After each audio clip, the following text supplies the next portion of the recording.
at the Lions Club at 30 Woodford Street.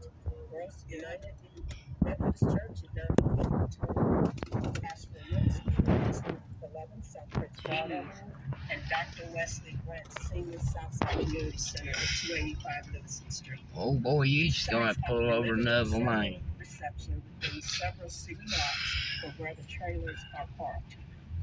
The sites at the Asheville Middle and Dr. Wesley Grant Senior Southside Community Center. Wow. Oh my. ADL alerts. We encourage everyone to sign up for ADL alerts. A link to subscribe to these alerts can be found on the front page of the city's website at www. Thank you, guys. Text message alerts continue to be one of our most reliable ways to get direct messages to our community. They're been sent in English and Spanish. Those receiving messages, please know that messages in English are being followed by messages in Spanish. I went to try the part. Messages are the same information. I can't get nothing on this.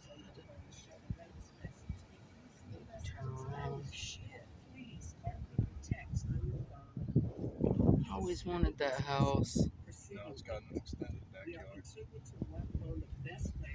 I've been there since I lived here.